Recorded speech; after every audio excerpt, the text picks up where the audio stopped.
Hello dear student, पुनः आपका स्वागत है हमारे यूट्यूब चैनल में। आज हम डिजाइन के बारे में देखेंगे, स्टील स्ट्रक्चर में ही। ठीक है, स्टील स्ट्रक्चर में क्या देखेंगे? डिजाइन।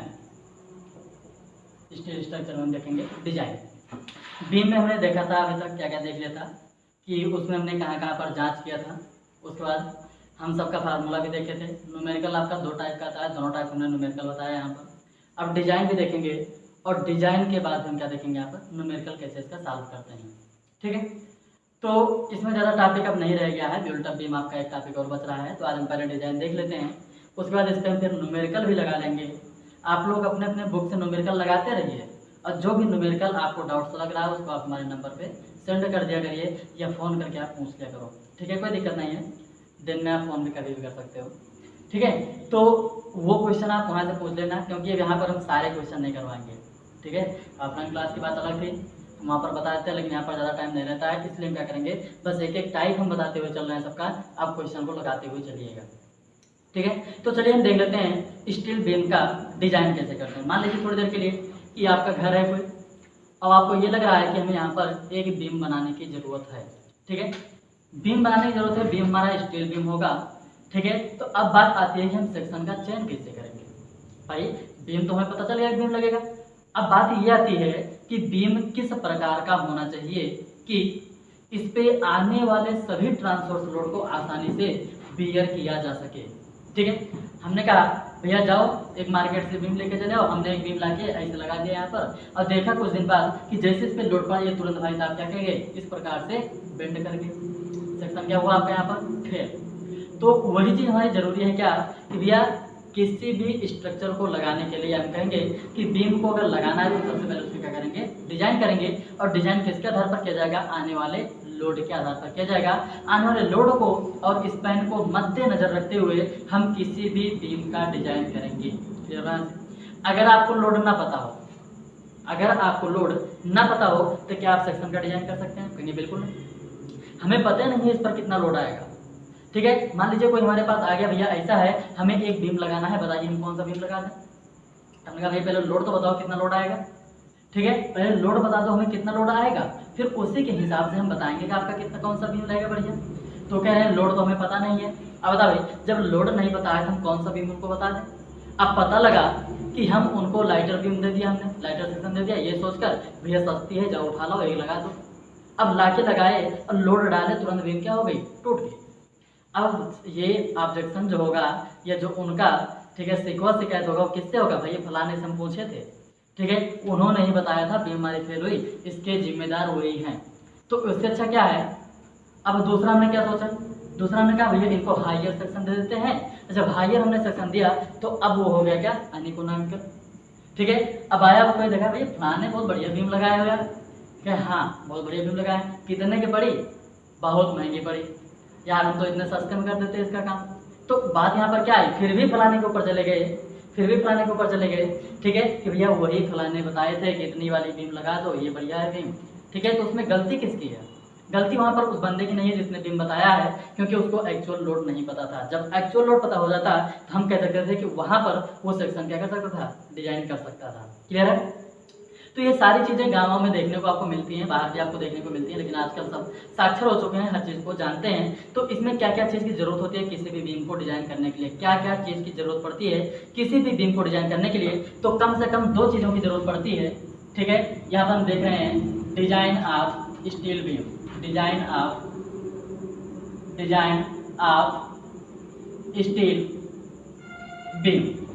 ठीक है, अब इसमें गिवन में क्या क्या होना चाहिए, क्या क्या होना चाहिए, हम कहेंगे सबसे पहले तो इस पे जरूरी है क्या, लोड। ठीक है, इसी के आधार पर हमें पता करना पड़ता है कि हाँ इसमें क्या करेंगे, कौन सी गहराई लिया जाएगा, शियर स्ट्रेस का मान कितना आएगा। ठीक है, ये सब हम कहाँ से निकालते हैं, लोड के आधार पर निकालते हैं। ठीक है, अब लोड के बाद और एक चीज जरूरी है क्या, स्पैन कितना होना चाहिए, उसका स्पैन कितना होना चाहिए। दूसरा चीज हमने कहा स्पैन भी ज्ञात होना चाहिए। केवल लोड पता है तो आप नहीं निकाल पाओगे, केवल लोड पता है नहीं निकाल पाओगे, क्योंकि हम जानते हैं इनके बीच की हमने स्पैन कम रखा, इनके बीच का स्पैन हमने क्या किया, कम रखा, इनमें डिफ्लेक्शन कम होगा, झोल इसमें कम होगा।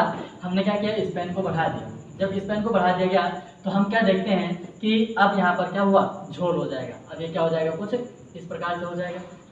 ठीक है, आपको देखना है, देख सकते हो, इसको प्रैक्टिकली करके देख सकते हो। ठीक है, एक धागा ले लीजिए, हाथ से पकड़ खींच दीजिए, क्या होगा, तना रहेगा।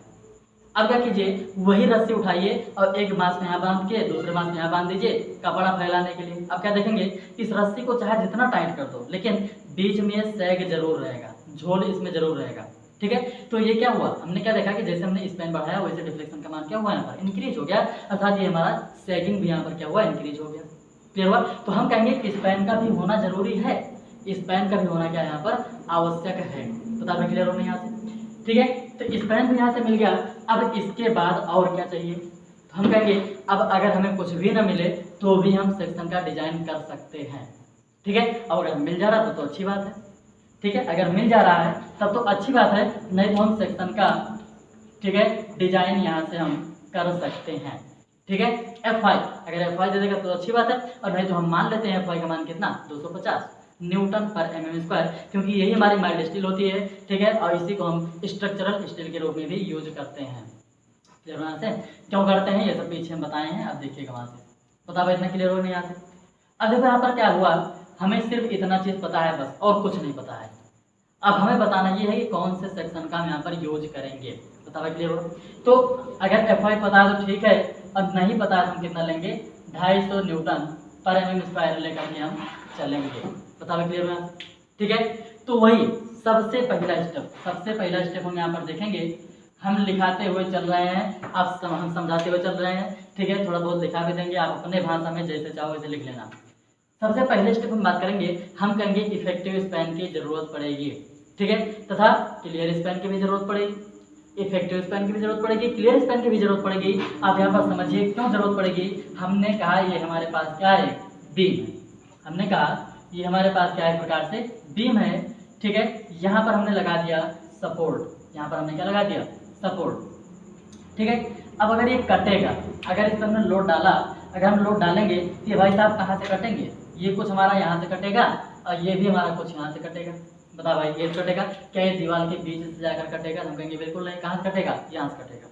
ठीक है, क्योंकि ये इतना पार्ट इसका खाली है, जैसे हम लोड लगाएंगे ये पार्ट आगे नीचे चला जाएगा। बताओ भाई, होगा कि नहीं होगा यहाँ से। तो हम कहेंगे कि शियरिंग हमारी कहाँ पर जनरेट हो रही है, यहाँ पर जनरेट हो रही है, और यहाँ से लेकर यहाँ तक जो स्पैन है इसको हम कहते हैं क्या, क्लियर स्पैन। इसको हम क्या कहेंगे यहाँ पर, क्लियर स्पैन। हम क्या देखते हैं कि धर्म कट रहा है, ये धर्म क्या हो रहा है, कट रहा है, और धर्म कट रहा है तो हम कहेंगे यहाँ पर शियर फोर्स जनरेट होगा। यहाँ पर क्या होगा, शियर फोर्स जनरेट होगा, अर्थात शियर फोर्स को निकालने के लिए हम क्लियर स्पैन का सहारा लेंगे।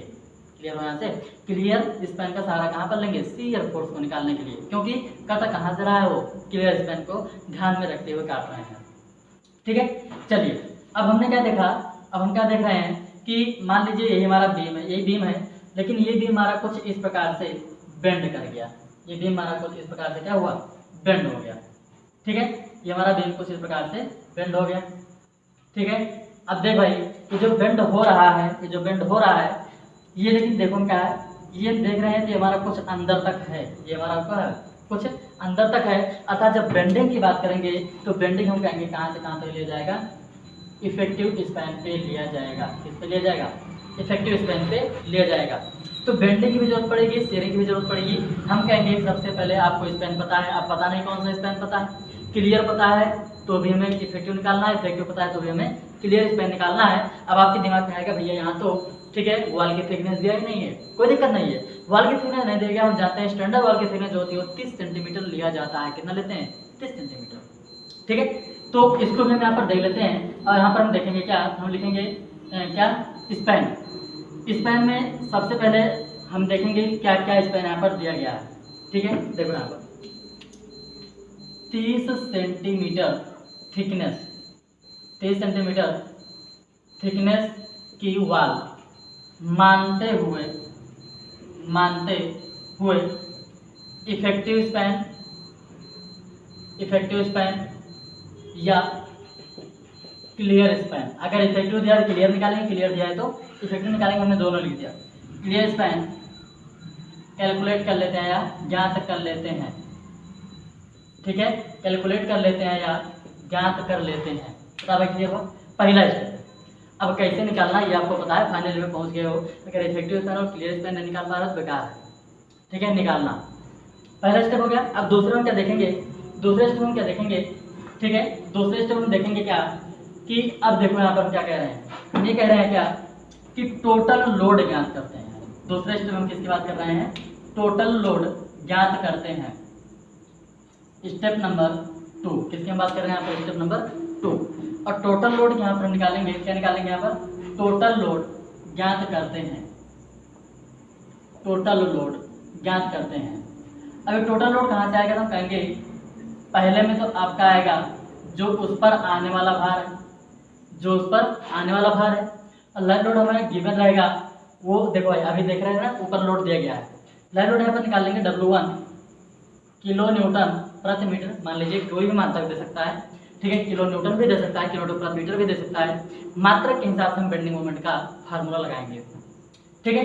फिर दूसरा हम कहेंगे सेल्फ वेट, सेल्फ वेट ये कैसे निकालोगे, सेल्फ वेट कैसे निकालोगे, तो हम कहेंगे कि टोटल लोड का, ठीक है, 1/40 सेल्फ वेट हम मानते हैं। क्लियर यहाँ से, मतलब सेल्फ वेट जो माना जाएगा हम कहेंगे लोड का 1/40, ठीक है, सेल्फ वेट माना जाता है या सेल्फ वेट माना जाएगा। बता क्लियर यहाँ से, ठीक है। किसका मान निकालेंगे हम, सेल्फ वेट का मान निकालेंगे, वो भी कितना, लोड बटा 40। बता क्लियर यहाँ से, ठीक है। इसको भी हम हटा रहे हैं यहाँ से। अब यहाँ से आपको W1 और W2 दोनों का मान पता चल गया, ठीक है, W1 का मान पता चल गया और W2 का मान भी पता चल गया। अब इसके आधार पर हम टोटल लोड निकाल लेंगे W1 प्लस W2, ठीक है। जितना लोड दे रहेगा उसी के हिसाब से हम यहाँ पर निकाल सकते हैं, ठीक है। स्टेप नंबर 3 तीसरे में जाएंगे, bending moment. Bending moment calculate करते हैं। और बेंडिंग मोमेंट के लिए इफेक्टिव स्पैन लिया जाएगा टोटल लोड, ठीक है, L² में कितना हो जाएगा 8। ये किसके लिए है, सिंपली सपोर्टेड बीम, और किसके लिए, यूडीएल के लिए। बेंडिंग मोमेंट हम दूसरा निकालेंगे WL/4, ये किसके लिए है, simply supported beam point load के लिए। किसके लिए है ये, पॉइंट लोड के लिए। बता क्लियर वहाँ से। अब देखिए गिवन में आप जाके देखेंगे तो वहाँ पर आपका Fy का मान दिया गया है। जब Fy का मान दिया गया है तो हम बेंडिंग स्ट्रेस का मान निकाल सकते हैं, ठीक है। क्वेश्चन नंबर स्टेप नंबर हम 4 पे जाएंगे और यहाँ पर हम बेंडिंग स्ट्रेस की बात करेंगे और ये हमारा 0.66 Fy लिया जाएगा। बता भाई Fy तो आपको गिवन है नहीं गिवन है, अगर नहीं गिवन है तो हम 250 यहाँ पर मान लेंगे। बता भाई क्लियर हुआ, ठीक है। अब इसके बाद हम कहाँ पर जाएंगे, अब इसके बाद कहाँ पर जाएंगे, हम कहेंगे स्टेप नंबर 5। कहाँ पर जाएंगे हम, 5 पे, और यहाँ पर हम सेक्शन मॉडुलस का मान ज्ञात करेंगे। किसका, सेक्शन मॉडुलस। सेक्शन मॉडुलस हमारा क्या है, Z। x is equal to हमारा क्या होगा, हम कहेंगे mx/σ bs। बता क्लियर हो, सिग्मा bs यहाँ से निकाल सकते हो, ठीक है। इसको छापना हो छाप लीजिएगा, ठीक है ना। सेक्शन मॉडुलस का मान ज्ञात कर लेंगे। अब हम क्या कहेंगे कि इसी सेक्शन मॉडुलस के आधार पर, इसी सेक्शन मॉडुलस के आधार पर स्टील टेबल से सेक्शन का चयन किया जाएगा। बता क्लियर हुआ। यहाँ पर मात्रक को आप ध्यान में रखिएगा, मात्रक उठा करके आप गलती करोगे, ठीक है। मात्रक यहाँ पर ध्यान रखिएगा, ठीक है। अगर इसको आप न्यूटन mm में लिए हो, इसको भी न्यूटन mm में लिए हो, तो यहाँ पर जो भी मात्रक आएगा वो mm³ में आएगा, ठीक है। तो उसको और जो स्टील टेबल में दिया रहेगा ZS का मान वो सेंटीमीटर³ में दिया रहता है, ठीक है। तो इस चीज़ को आप ध्यान में रखिएगा। वहीं से हम क्या करेंगे, इसको सेक्शन का चयन करेंगे। तो अगला स्टेप बढ़ा लीजिए, स्टेप नंबर 6, ठीक है। दिए गए या हम कहेंगे ऊपर आया हुआ सेक्शन मॉडुलस के आधार पर हम स्टील टेबल से सेक्शन का चयन करते हैं। बता क्लियर हुआ, सेक्शन का चयन कर लेंगे। अब सेक्शन का चयन करने के बाद, ठीक है, कभी कभी क्या होता है सेक्शन फेल भी कर जाता है, कभी कभी सेक्शन क्या होता है, फेल भी कर जाता है। तो इसके लिए हम एक तरीका और बता रहे हैं, इसके लिए हम क्या कर रहे हैं, तरीका और बता रहे हैं। क्या हम जानते हैं कि किसी भी धर्म को डिफ्लेक्शन में बचाने के लिए, बहुत ध्यान समझना, इसी के बाद अगर लिखना होगा लिख लीजिएगा। हमने क्या कहा कि किसी भी धर्म को डिफ्लेक्शन में बचाने के लिए प्रति मीटर पार्ट में 55 mm गहराई आवश्यक है। क्लियर हुआ, अर्थात किसी भी धर्म की गहराई डिफ्लेक्शन में बचाने के लिए 55 mm प्रति मीटर पार्ट होना आवश्यक है, ठीक है। तो यहाँ हम कहेंगे डेप्थ एज्यूम करते हैं, ठीक है, एज्यूम मान रहे हैं, क्या मान रहे हैं, 55 mm प्रति मीटर पार्ट, 55 mm प्रति मीटर स्पैन ले रहे हैं। और यहाँ पर जो स्पैन दिया गया है, स्पैन जो यहाँ पर दिया गया है, मान लेते हैं अगर 4 मीटर स्पैन दिया गया, तो इसके लिए जो डी होना चाहिए, जो डी होना चाहिए वो क्या होना चाहिए, तो हम कहेंगे इसी को 55 से गुणा कर दो, ठीक है। ये हमारा कितना आ जाएगा 220, क्लियर हुआ। मतलब अब जो गहराई होना चाहिए कितना होना चाहिए 220 होना चाहिए। तो ठीक है, तो हम क्या क्या देखेंगे, हम क्या क्या देखेंगे, हम कहेंगे इस सेक्शन मॉडुलस को भी देख लीजिए और इस गहराई को भी देख लीजिए, ठीक है। और इन दोनों के आधार पर हम क्या करेंगे, सेक्शन का चयन करेंगे। इससे फेल होने के चांसेस कम होते हैं, ठीक है, क्योंकि बोर्ड एग्जाम है भाई, टाइम रहता नहीं है, हमें क्या करना है, सेव करना है, क्लियर हुआ। ये हो गया। अब इस पर हम क्या करेंगे, हम यहाँ पर देखेंगे क्या अगले स्टेप में, हम कहेंगे क्या, सेक्शन मॉडुलस तथा डेप्थ। ये डेप्थ एज्यूम किया गया, ध्यान में रखिएगा, इसका हम यूज कहीं पर नहीं करेंगे, इसका यूज हम कहीं पर नहीं करेंगे, केवल हमें सेक्शन को चयन करने में ले रहे हैं ताकि हमें थोड़ा सा सरलता मिल जाए, बाकी इसका यूज हम कहीं पर नहीं करेंगे, ठीक है। हमारा मेन यही है, मेन यही है जेड एक्स, और इसी के आधार पर हम सेक्शन का चयन भी करते हैं। बशर्ते हम ये इसलिए बता रहे हैं ताकि आपको सेक्शन आपका फेल ना करे, ठीक है, सेक्शन फेल ना करे। अच्छा, क्या हमारा फिक्स है फेल नहीं करेगा, हो सकता है कहीं पर फेल ही भी कर जाए, क्योंकि डिजाइन है, तो डिजाइन है तो आपको एक नामकरण को दृष्टि में रखते हुए डिजाइन करना होता है, हम कहेंगे हो सकता है फेल भी कर जाए। अच्छा, फेल होगा तो हमें क्या करना पड़ेगा, रिडिजाइन करना पड़ेगा वहाँ पर, ठीक है। जेड एक्स और डेप्थ के आधार पर स्टील टेबल से सेक्शन का चयन करते हैं, सेक्शन का चयन करते हैं। बता रहे क्लियर हो गया यहाँ से, ठीक है।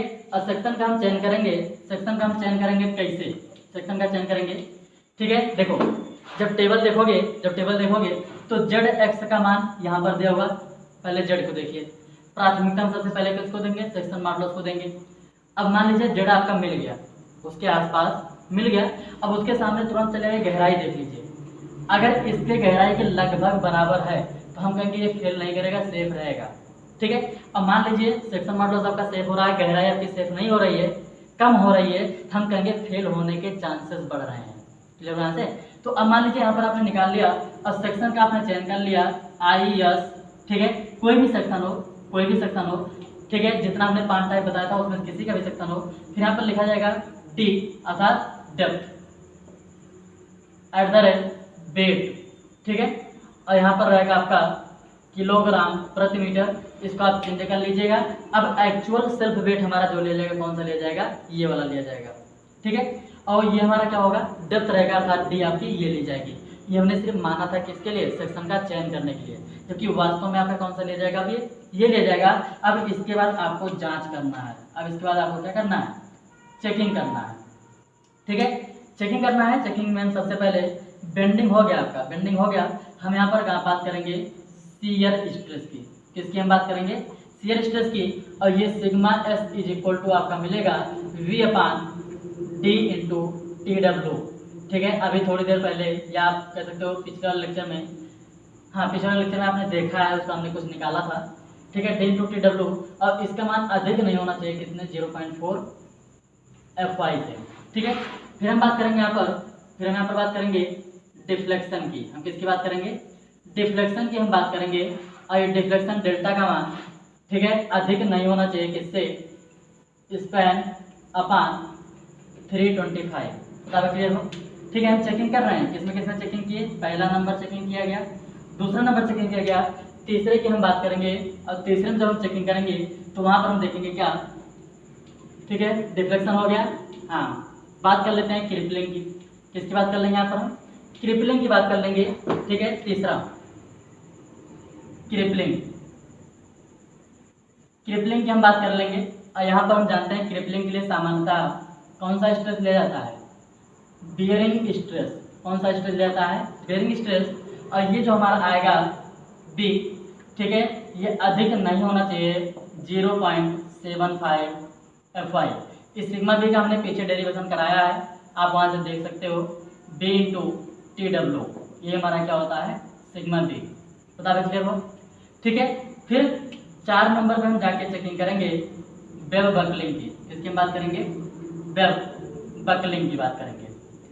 ये जो वेब बकलिंग होता है, इसके लिए हमने ढेर सारा फार्मूला निकाला होगा, ठीक है। L इफेक्टिव भी हमने निकाला है, L इफेक्टिव बाद हमने लैम्डा का भी मान निकाला था, ठीक है, R मिनिमम का मान भी निकाला था। L इफेक्टिव और R मिनिमम के आधार पर हमने लैम्डा का मान निकाला, लैम्डा के आधार पर हमने सिग्मा S का मान निकाला, और उसके आधार पर हमने क्या किया, इसका स्ट्रेंथ ज्ञात किया था, ठीक है, तो ये सारी चीजें आपको निकालना है। और ये जो वेब बकलिंग है, ठीक है, वेब बकलिंग, इसका मान भी अधिक नहीं होना चाहिए, किससे, 0.75 fy से। बताओ क्लियर हो जाएगा ना।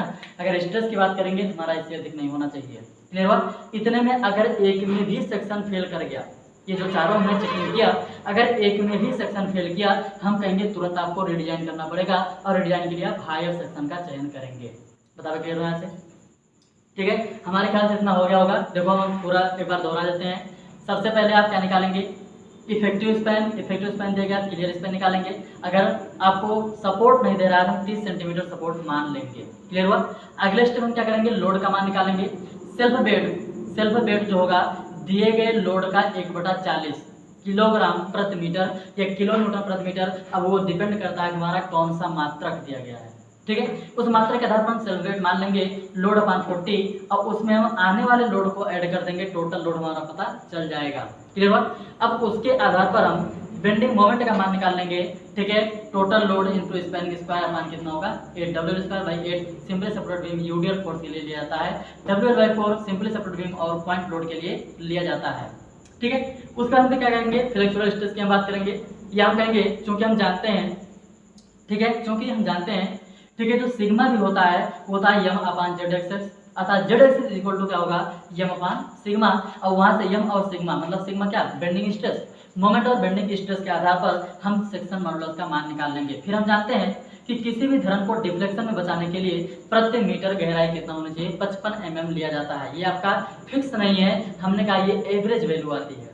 ठीक है, तो हमने कहा क्या कि डिफ्लेक्शन में बचाने के लिए किसी भी धरन की गहराई 55 mm प्रति मीटर पार्ट लिया जाता है। ठीक है, हम उसके आधार पर एक डेप्थ एज्यूम कर लेते हैं, फिर उस डेप्थ और सेक्शन मॉडुलस के आधार पर सेक्शन का चयन करते हैं। सेक्शन का चयन करने के बाद उसकी सारी ज्योमेट्रिकल प्रॉपर्टी हम लिख लेंगे। उसके बाद हम उसकी क्या करेंगे, चेकिंग करेंगे। चेकिंग में सबसे पहले आपका शियर स्ट्रेस किया जाएगा, डिफ्लेक्शन किया जाएगा, वेब क्रिपलिंग और वेब बकलिंग किया जाएगा। इन चारों में अगर सेफ है हम कहेंगे धरन भी हमारा क्या होगा, सेफ रहेगा। क्लियर हुआ। तो आगे जो है हम इसके वो न्यूमेरिकल लगाएंगे, लेकिन न्यूमेरिकल आपको देखना है क्या अगले वीडियो में। Thank you. Subscribe now and press the bell icon. Never miss an update.